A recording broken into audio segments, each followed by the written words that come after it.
Hello,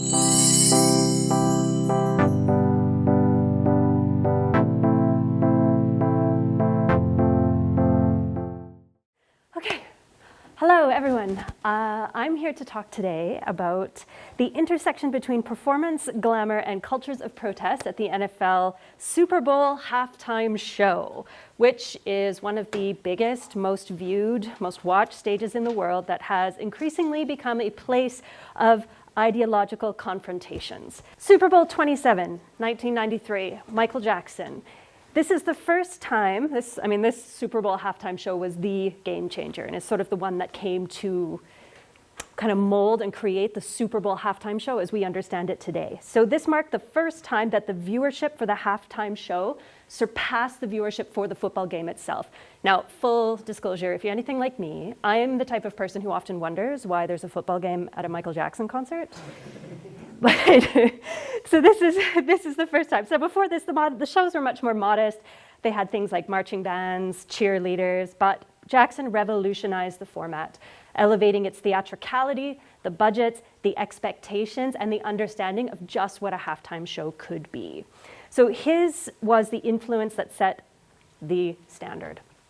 And one of the most iconic moments of this performance is his dramatic 2-minute-long stillness, holding the audience in suspense and proving the pure power of stage presence. Now, if you've ever experienced just 2 minutes of live airtime, that is a really, really long time. And Michael Jackson, to just stand there and make him wait for it, is an incredible act of stage presence. Now, the next one I'll just draw our attention to here. Maybe we're familiar with this one. This is Super Bowl 38, 2004, the infamous Janet Jackson and Justin Timberlake performance. Now, some of you may know this moment as Nipplegate. This is actually potentially one of the most controversial pieces of live television to ever be aired. It's dubbed Nipplegate. Now, I'm going to use air quotes for the next word. So, her accidental, all right, nipple exposure by Justin Timberlake. Accident, I don't know. There's a lot of rumors floating around. I wasn't in the room when the decision was made. But in any case, there's something that goes wrong in the choreography, and one of the breast pieces of Janet Jackson's costume is pulled off in a dramatic manner, and her nipple is exposed to America and the world. So, dubbed Nipplegate, it sparked nationwide debates on broadcasting standards. This led to lawsuits, fines, and what was, at least at the time, a record-breaking number of complaints to the FCC, to the American FCC. The incident also coined the term wardrobe malfunction. That's sort of in the common parlance today. This is the event that triggered it, and it results in Jackson's music was blacklisted. It was even criticized as a distraction from the ongoing war in Iraq at the time. So to continue, the Super Bowl halftime show is no stranger to displays of rebellion. Here we have British rapper MIA. Special presentation for Madonna. She gives an obscene gesture to the camera during her guest appearance for Super Bowl 46 in 2012. Super Bowl is also no stranger to displays of resilience, such as Beyonce Knowles Carter reconfiguration and reimagining of the Black Panther iconography in support of Black Lives Matter. And of course, to the one we're still in recovery from, to displays of sociocultural critique, Kendrick Lamar's show. So Kendrick's halftime show gave commentary on racial inequality, economic disparity, and social justice. His lyrics address systemic issues, referencing historical injustices like 40 acres and a mule, underscoring ongoing struggles for Black Americans in Super Bowl 59 of this year. Now, if there's one thing we can take away from Kendrick's performance, it's that we should always be hating to our fullest extent, which is another way of saying cultures of protest. Always be hating to your fullest extent. Okay, now the one I want to focus on, though, we're going to back it up a couple of years. It may come as a surprise. I want to focus on this double billing of Shakira and J-Lo, with a particular focus on Jennifer Lopez. Okay, now I home in on Lopez for a few reasons. So first off, I argue she's the bigger star. She's sold 50 million records. She has 15 million streams. She starred in nearly 40 films. She was the first Latina actress to ever break the $1 million US wage barrier for this film, Selena. She has over 350 million social media followers. She's generated $5 billion in brand sales as a consumer brand. This is coming from her wonderful documentary about her halftime show. This performance alone, the halftime show, guys, right when I checked earlier this week, a few days ago, it was over 323 million views on the halftime show itself. And this is only the third time that a Latina was headlining the Super Bowl halftime show. The other two times were both by Gloria Estefan in the 90s. And so this is the third time ever that Latina women get to headline the show. Now, not only that, but J-Lo she chose to socially activate her halftime show in relation to a supercharged political context, which I'm going to go over in a minute. But I'm going to stand up here and say, I've watched many, many halftime shows. And it's not like lots of artists engage politically, socially in their halftime show. But J-Lo does it in a way that's quite overt. She's not subtle. We're not hiding anything. And in this context that it comes in. So Lopez, she's an American-born, Puerto Rican Latina from the Bronx who is performing, of course, in the third year of Trump's first presidency, which is marked by, and continues to be marked, by anti-immigrant and anti-Hispanic policies. It comes in the wake of the Women's March on Washington, which at the time was the largest protest march on Washington, only to be replaced by the George Floyd riots or the George Floyd protests. Her performance comes amid the viral era of the Me Too movement. It comes during an active height of the Black Lives Matter movement. It comes in the context of a Republican-leaning organization, namely the NFL. And this little statistic I've pulled from USA Today, it's just the donations reported to the Federal Elections Commission for this last election. $23 million, owners donated over $23 million to Donald Trump and the Republican campaign, and then this very small amount of money went elsewhere. Also, fan bases, certain things they put on their Twitter, definitely an openly Republican-leaning organization.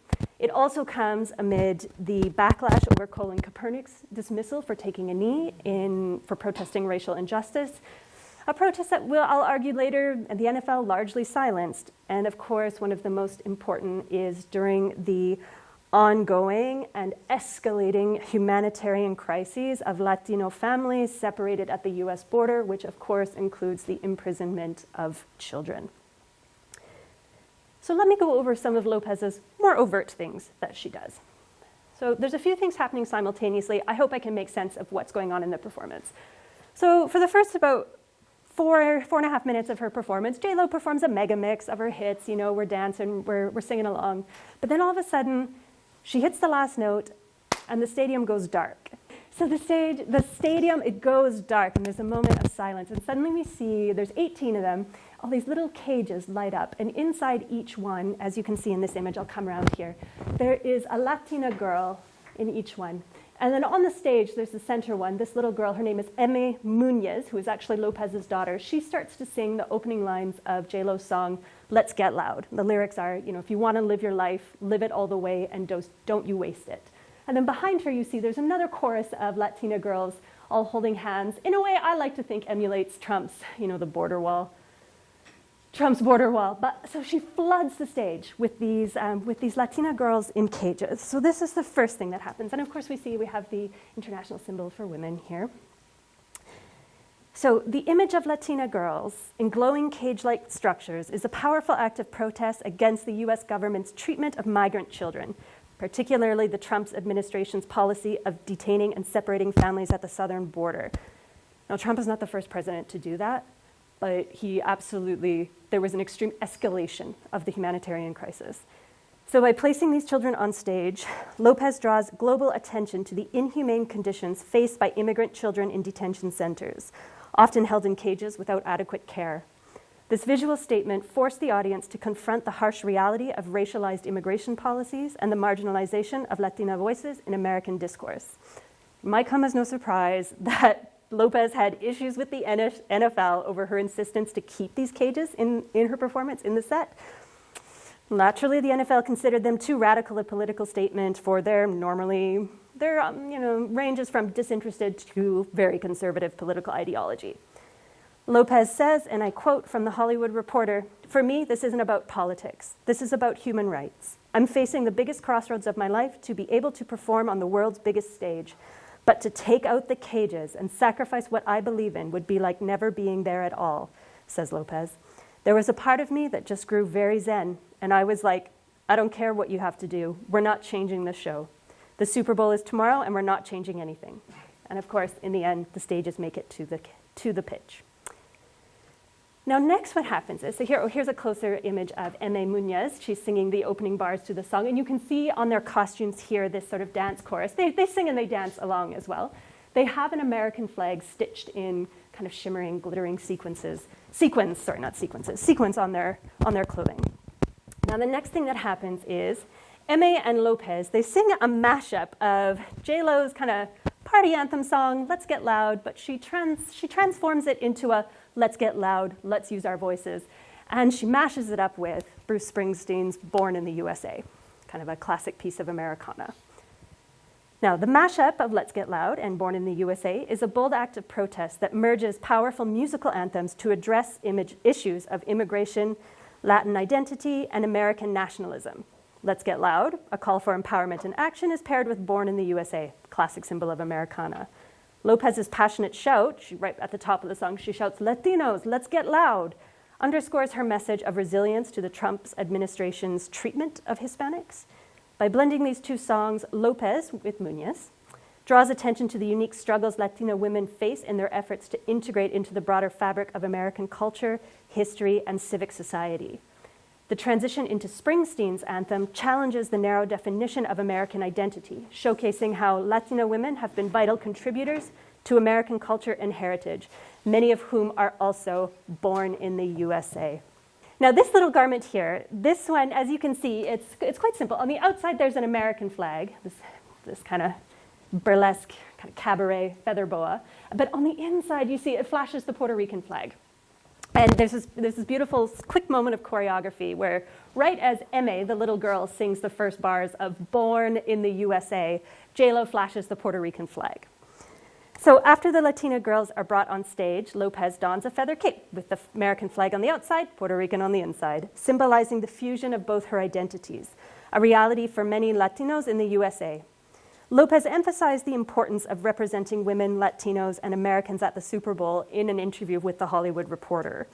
She states that, for me at the Super Bowl this year, it was such a big deal to make a statement because I knew I was representing women, I knew I was representing Latinos, and I knew that I was representing that I was American as well. So Lopez actually, this is fun to learn, that she kept this flag a secret until the performance itself. She says when she was rehearsing, she would just keep it closed. Everyone saw the American flag on the outside. She says, I didn't want anybody telling me I couldn't do it. So it's this kind of moment, this powerful moment of surprise, of cultural pride and protest. So those are some of the kind of semiotic and material analysis of her performance. But I'm also here today, I came here today to talk to you about this thing called glamour. What is this thing? Now, in my research, I'm currently writing a dissertation about glamour, but I've transmuted my understanding of glamour from one of material culture, which is kind of where it usually rests, into one of performance, that glamour is a type of performance. So here's what I have to say. Glamour is a fantasy of elevation and a dream of transformation, making what is into something more than what is, rendering the ordinary into the extraordinary, changing the unseen into the hypervisible. It is a display of sexual liberation, theatrical personality, and financial autonomy. The glamorous are very unpredictable and thus very difficult to control. Glamour is a manifestation of power that enchants crowds, creates desire, renegotiates both status and authority. Glamour is a mass cultural, multimodal art form capable of reaching trans-global audiences of millions alone. The viewership of any single halftime show right now is over 100 million at the time that it airs live. But if you go back on YouTube and watch some, just check the streaming numbers on YouTube alone, they're usually over the 300 million mark. As an embodied experience that transcends semiotic and material critiques, the presence of the glamorous forces us to return to the sensory experiences of the body. Glamour makes difficult subjects and abject horrors not only beautiful, but also palatable and transferable. That which is glamorous is easy to look at, soft and shimmering and beautiful. yet it remains grounded in political care and commitment. Rooted in theater and magic, glamour thus emerges as a nuanced, multifaceted phenomenon with unique forms of embodiment that can reintegrate history with mythology, mortality with divinity. Now, as Dye House notes in her 2011 book entitled Glamour, Women, History, Feminism, a desire for glamour represents an audacious refusal to be imprisoned by norms of class and gender or by expectations of conventional femininity. It's defiance rather than compliance, a boldness which might be seen as unfeminine. Glamour thus becomes both a risk and self-assertion, a resource used by women on often dangerous territory in a persistently unequal society. Now, I want to give the last word to J-Lo as confirmation of what she was trying to do. Now, granted, J-Lo gets a little bit feisty in this quote, so I will give you a softer delivery. She says, "I'm trying to give you something with substance, not just us out there shaking our booties and belly dancing. I want something real, something that's going to make a statement, that's going to say we belong here and that we have something to offer. That's what I want to do. That's what I'm trying to do." Reminding us that just because something is shimmery and beautiful does not mean it is less grounded in political care and commitment.